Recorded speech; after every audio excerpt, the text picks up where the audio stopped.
Siapa sih yang gak kenal dengan logo yang satu ini? Logo centang yang sangat terkenal dan ikonik di seluruh dunia. Yes, Nike adalah salah satu brand sepatu terbesar di dunia yang sudah ada sejak 50 tahun yang lalu.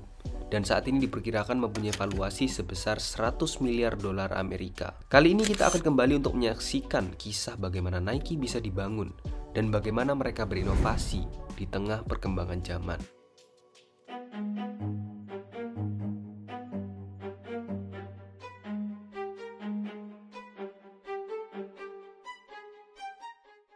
Mari kita kembali pada tahun 1962, di mana Phil Knight baru saja lulus dari kuliah Stanford University. Yes, bagi orang yang baru lulus kuliah, pastinya susah banget untuk figure out apa yang mau dia jalanin. Ya apa enggak? Pasti lo akan bingung apakah mau bangun bisnis, kerja, atau bantuin bisnis papa. Tapi tidak dengan bapak yang satu ini. Phil Knight udah tahu apa yang ia mau jalanin ke depannya. Ia milih untuk mencoba membangun bisnis sepatu. FYI, jadi sebelumnya Phil Knight ini ternyata adalah atlet lari jarak jauh sewaktu di universitasnya. Ia memiliki ide bahwa ia bisa saja mendatangkan sepatu lari Jepang ke Amerika untuk menyaingi sepatu yang berasal dari Jerman, seperti Adidas dan Puma yang saat itu sangat populer. Dan setelah ia berpikir matang tentang idenya untuk impor sepatu Jepang ke Amerika, ia langsung merealisasikan idenya dengan terbang ke Jepang dan mencari sendiri perusahaan yang mau ia ajak kerjasama. Perjalanan ini bukanlah hanya sekedar perjalanan bisnis bagi Phil, tapi juga perjalanan untuk menemukan hidup yang penuh arti baginya. Phil pun jalan menyusuri Tokyo. Ia banyak belajar tentang filosofi Zen dan melihat bagaimana Jepang bangkit setelah Perang Dunia Kedua. Ia bertemu sebuah perusahaan yang bernama Onitsuka dan Phil sangat suka dengan model sepatu Tiger. Phil sangat yakin bahwa ia bisa menjualnya di Amerika. Setelah itu, Phil membuat perjanjian pertemuan dengan eksekutif Onitsuka. Fun fact, Phil sempat berbohong tentang perusahaannya. Phil bilang ke pihak Jepang bahwa ia sudah punya perusahaan, padahal namanya aja baru kepikiran waktu ketemuan sama orang Jepangnya. Tapi tahu nggak apa yang terjadi kemudian? Pihak Onitsuka Jepang ini ternyata percaya sama omongan dari Phil. Dan singkat cerita, mereka setuju dan Onitsuka akan mengirimkan sampel sepatunya ke Amerika. Phil menerima 12 pasang sepatu dan ia mulai mendatangi ke trek lari setempat dan ngejual sampel sepatunya di belakang mobilnya. Tapi sayangnya strategi ini kurang manjur untuk penjualannya. Akhirnya Phil mulai mikir kira-kira siapa ya yang bisa bantu bisnisnya. Dan ia ketemu dengan satu nama. Orang ini adalah satu-satunya orang yang bisa Phil percayai dan sangat tahu tentang persepatuan. Ia juga sempat jadi pelatih Phil sewaktu kuliah dulu, yaitu Bill Bowerman. Bill adalah salah satu pelatih yang sangat terkemuka di Amerika pada saat itu. Ia melatih para atlet besar untuk Olimpiade. Bill sangat suka dengan model sepatu dari Tiger dan ia mau bekerja sama dengan Phil untuk membangun perusahaannya. Lanjut pada tahun 1964, Phil dan Bill bekerja sama untuk membangun Blue Ribbon Sport. Mereka berdua patungan dengan uang sebesar $500 dan membeli sepatu seharga $3,3 yang diorder sebanyak 300 pasang.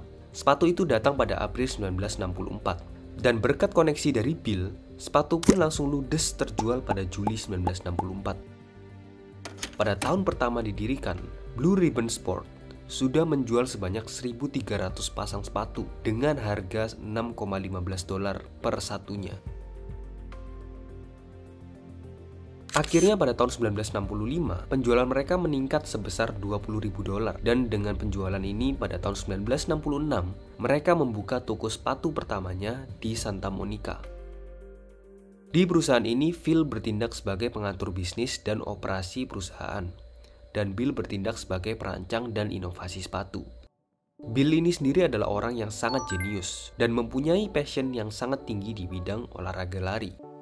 Bill telah menulis buku jogging yang terjual lebih dari 1 juta kopi di seluruh Amerika. Buku itu juga bagian dari metode marketing untuk Tiger Shoe.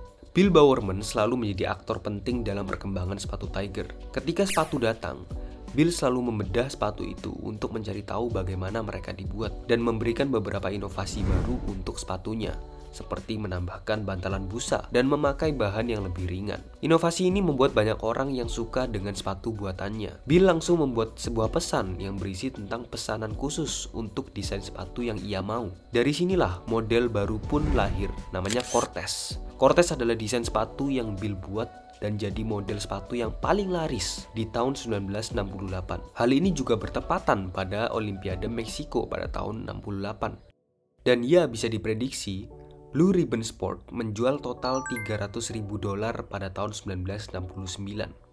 Tapi tahu nggak sih apa yang terjadi di tahun selanjutnya? Karena saking lakunya, sepatu ini jadi cepet banget habisnya di pasaran. Lalu pihak Jepang juga menolak untuk terus impor sepatu ke Amerika. Karena yang mereka mau adalah membuat puas pasar Jepang dulu, baru kirim barang sisanya ke Amerika. Hal ini tentunya membuat otak Phil jadi stres. Phil tentunya berpikir bahwa ia punya wewenang untuk membuat sepatu ini sendiri, karena sejatinya sepatu ini adalah desain langsung dari Bill. Jadi ia bisa berbuat apapun untuk masa depan perusahaannya.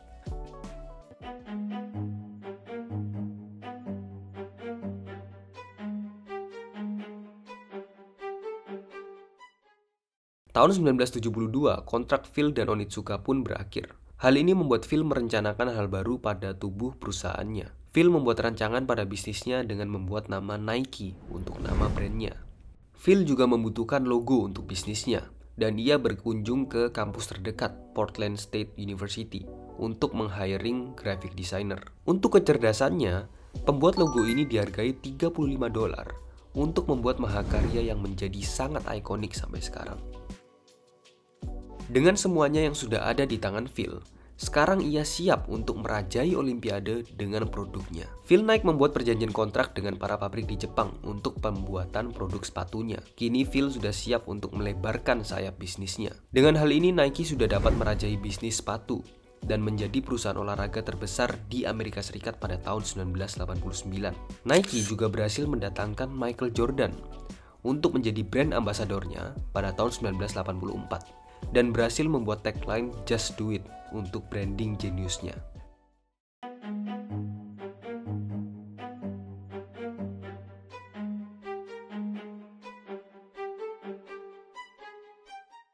Semakin tinggi pohon, maka anginnya pasti semakin banyak, ya kan? Begitu juga dengan kisah kesuksesan dari Nike. Gak selamanya brand ini itu adem ayem terus. Nike sempat terkena skandal besar yang bikin Phil Knight ini pusingnya gak main. Mau tahu apa skandalnya? Jadi begini ceritanya. Pada suatu hari tahun 1991, seorang jurnalis bernama Jeff Bellinger melakukan investigasi di sebuah pabrik di Indonesia. Ia menemukan kondisi kerja yang sangat buruk dan tidak manusiawi. Para pekerja, banyak diantaranya adalah anak-anak, bekerja terlalu lama dalam kondisi yang tidak aman dan menerima upah yang sangat rendah. Bahkan dari laporan yang ada, para pekerja ini cuma dibayar 14 sen per jamnya. Jurnalis tersebut segera melaporkan temuannya kepada publik, yang memicu protes dan boikot terhadap produk yang diproduksi oleh pabrik tersebut, termasuk produk Nike. Kelompok-kelompok hak asasi manusia dan organisasi internasional juga menuntut perusahaan untuk bertanggung jawab atas kondisi kerja di pabrik-pabriknya. Pada tahun 1996, sebuah majalah menerbitkan artikel dan foto di mana ada seorang anak berusia 12 tahun asal Pakistan sedang menjahit bola Nike. Akhirnya temuan ini ditindaklanjuti oleh pihak Nike. Pada tahun 2002, Nike yang merupakan salah satu perusahaan yang memproduksi produk di pabrik tersebut segera merespons laporan tersebut dengan meluncurkan program perbaikan kondisi kerja. Program ini bertujuan untuk memperbaiki kondisi kerja di pabrik-pabrik Nike dan memastikan bahwa para pekerja diperlakukan dengan adil. Program tersebut mencakup audit dan inspeksi pabrik secara teratur, serta memastikan bahwa para pekerja menerima upah yang layak dan diberi perlindungan dalam bekerja. Nike juga berjanji untuk mempromosikan praktik bisnis yang bertanggung jawab secara sosial dan lingkungan. Ya, setelah viral ya tapi. Meskipun Nike telah melakukan perbaikan dalam kondisi kerja di pabrik-pabriknya, perusahaan ini masih dihadapkan dengan kritik dari kelompok-kelompok hak asasi manusia dan aktivis yang meminta Nike untuk lebih bertanggung jawab atas praktik bisnisnya. Terlepas dari sebuah skandal besar yang merugikan Nike, tapi tetap saja kisah Phil Knight dalam membangun Nike patut untuk dijadikan inspirasi agar kita bisa lebih bekerja keras. Nah, kira-kira apa yang lo udah pelajari dari kisah Phil Knight ini? Coba komen di bawah.